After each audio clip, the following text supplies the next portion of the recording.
اب نوٹ کر لیجئے، یہ کتابیں اگر آپ پڑھنا چاہیں تو کتاب الملاحم میں پڑھیے۔ بدترین عذاب عربوں پر آیا کھڑا ہے، سروں پر تنا ہوا ہے، بدترین۔ ایسی جنگ ہونی ہے الملحمۃ العظمی، جس کو کہ میں بھی آپ کے گواہی پیش کر دوں گا، جسے کہا گیا ہے دی لاسٹ کروسیڈ۔ بش نے بھی کروسیڈ کا لفظ بول دیا تھا، پھر واپس لیا اس نے۔ نکل جاتی ہے جس کے منہ سے سچی بات مستی میں، فقیہ مصلحت بین سے اور ہندے بادہ خار اچھا، کروسیڈ کہہ کر پھر واپس لیا۔ یہ کروسیڈ، اس کے اوپر جس قدر نقصان ہونا ہے عربوں کا، گریٹر اسرائیل بنے گا، یہ عراق، شام، اردن، سعودی عرب کا کچھ شمالی علاقہ، ترکی کا جنوبی علاقہ، مصر کا صحرائے سینا، اور اس کے ساتھ ہی جو بہترین اس کا زرخیز ترین علاقہ ڈیلٹا آف نائل، یہ سب یہودیوں کے قبضے میں جائے گا۔ اس کو حدیث میں کہا گیا الملحمۃ العظمی۔ عیسائی 80 علم لے کر اے مسلمانوں تم پر حملہ آور ہوں گے، اور ہر علم کے نیچے 12,000 فوج ہوگی، 9.5 لاکھ فوج۔ یہ نیٹو کی تیاری کس کے لیے ہو رہی ہے؟ جب یو ایس ایس آر کا خاتمہ ہوا تو پوچھا گیا تھا نیٹو چیف سے، اب کس لیے؟ تمہارا وہ دشمن تو ختم ہو گیا، اب ہمیں اسلامک فنڈامنٹلزم سے نمٹنا ہے۔ وہ جانتے ہیں خطرہ یہی ہے، اب اسلام ابھر سکتا ہے۔ مسلمانوں کے سینوں کے اندر وہ آگ ہے، اوپر خاکستر آ گیا ہے، تم پہ اٹھانا بیٹھنا، یہ اندر تو انگارہ ہے، اوپر سے راکھ ہے، اس سے دھوکہ نہ کھا جانا ان کے دلوں کے اندر۔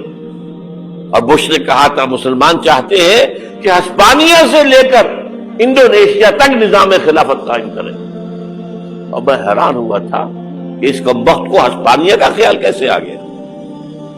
ہمیں تو کبھی آتا ہی نہیں، اب ہم تو بھول گئے۔ وہ تو 500 برس پرانی بات ہے، جبکہ وہاں سے ہمیں نکال دیا گیا تھا۔ اگرچہ اقبال نے کہا تھا ہے ارض فلسطین پہ یہودی کا اگر حق، ہسپانیہ پر حق نہیں کیوں اہل عرب کا؟ ہسپانیہ میں تو 800 سال حکومت کی مسلمانوں نے، اور ابھی 500 برس سے گزرے ہیں نا۔ یہودی تو ارض مقدس سے 2000 سال نکالے گئے، انہیں لا کے آباد کیا گیا، عربوں کے سینے میں خنجر بھونک دیا گیا۔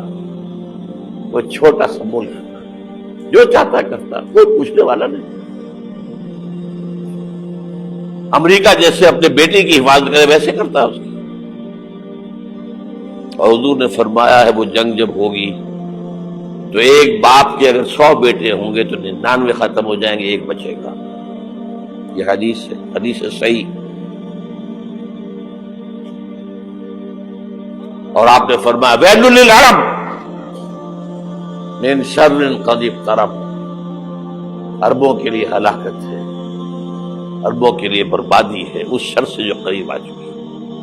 اور آج جس طرح انہوں نے ان کی تہذیب کو اختیار کر لیا ہے، دبئی جا کر دیکھیے، بدترین مغربی معاشرہ جو ہے وہ دبئی کے اندر ہم نے قائم کر کے دکھا دیا۔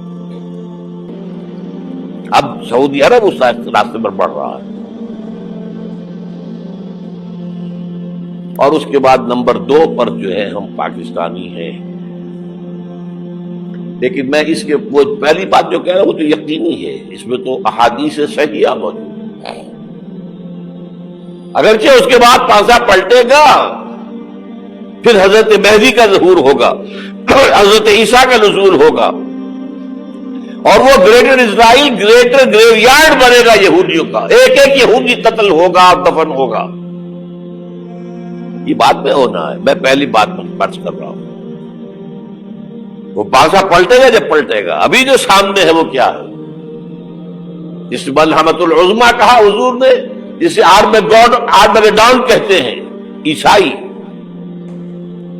आर्मगेडॉन की अगर कहीं जाकर आप देखेंगे, आप डिक्शनरी में मानी तो क्या लिखा है, a very big war which will be fought between the forces of evil and good before the end of this world. इस दुनिया के खात्मे से पहले खैर और शर की कुव्वतों के दरमियान बहुत बड़ी जंग होगी। अर्मगेदोन उसे कहते हैं अरबी में, और आर्मगेडॉन उसे कहते हैं अंग्रेजी के अंदर, और ये बाइबल की आखिरी किताब के अंदर है, जो इसमें कि मुकाशफात यूहन्ना, रेवलेशंस ऑफ सेंट जॉन, ये तो मैं कह रहा हूं यकीन के साथ, और ज्यादा दूर नहीं है, आया चाहता हूं। इसलिए कि यहूदियों का और ईसाई जो कंजर्वेटिव्स है, न्यो कंजर्वेटिव्स, उनका 5 निकाती एजेंडा है मुत्तफक अलैह, जिसके तहत ये जंग सलीबी शुरू की गई है। तो सुन लीजिए आप। आर्मगेडॉन नंबर 1, ग्रेटर इजराइल कायम हो जाना उसके नतीजे में नंबर 2, मस्जिद अक्सा और कुबत सगरा को गिराना नंबर 3, वहां 3rd टेंपल, वो मस्जिद जो हजरत सुलेमान ने बनाई थी 1000 कब्ल मसीह में, फिर बर्बाद की थी नेबूकदनेस्सर ने, दोबारा बनाई गई, फिर दोबारा खत्म हुई, 70 ईस्वी अब तक गिरी पड़ी है। उनका खाना काबा गिरा हुआ है 70 ईस्वी से लेकर आज तक। एक दीवार है वेलिंग वॉल, जहां जाते हैं, रोते हैं, पीटते हैं, मातम करते हैं, वहां वो बनेगा 3rd टेंपल। और नंबर 4, उसमें लाकर रखा जाएगा तख्त हजरत दाऊद का। ये तख्त कहां है इस वक्त?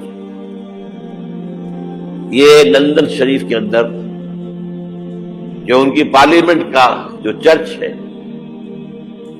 वेस्टमिंस्टर एबे, उसमें रखा हुआ है। एक पत्थर था जिस पर बिठाकर हजरत दाऊद की ताजपोशी हुई, फिर हजरत सुलेमान की हुई, फिर वो पत्थर रख दिया गया जब हजरत सुलेमान ने बनाया हैकल मस्जिद अक्सा, वहां रहा वो। हर बादशाह जो था यहूदी उसी के ऊपर बिठाकर उसकी ताजपोशी होती थी। सन 70 में टाइटस ने गिराया उसे, हैकल को, वो पत्थर ले गया, वहां से रोम गया, रोम से आयरलैंड गया, आयरलैंड से स्कॉटलैंड आया, स्कॉटलैंड से इंग्लैंड आया, और अब वो रखा हुआ है 14वीं सदी ईस्वी से आज तक। वो वेस्टमिंस्टर एबे में रखा हुआ, एक कुर्सी की सीट में उसे बना दिया गया है तख्त की शक्ल। अब अंग्रेजों में कोई मलका हो, कोई बादशाह हो जिसकी भी ताजपोशी होनी, उसमें हो, ये लाकर रखा जाएगा 3rd टेंपल में। और इस पर यहूदियों के ख्याल के मुताबिक उनका मसीहा आएगा जो मसीह दज्जाल होगा। ईसाइयों के ख्याल के मुताबिक हजरत ईसा आएंगे, वो हमारा भी ख्याल है हजरत ईसा आएंगे अलैहिस्सलाम।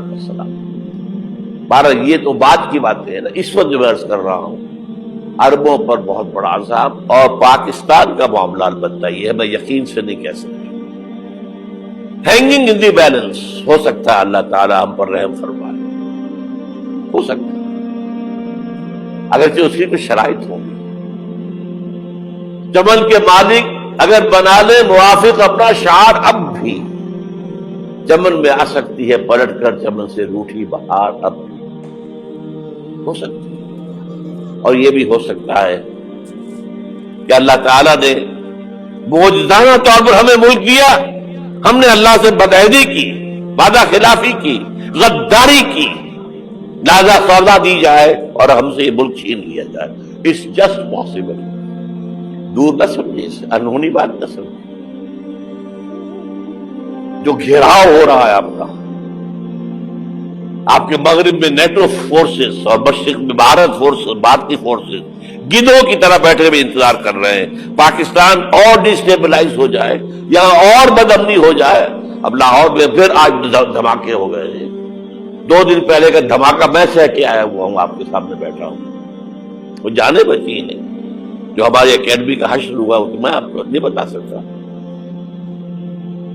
ये सारा क्यों हो रहा है? ताकि यहां बदअमनी हो जाए और हमें जवाब मिल जाए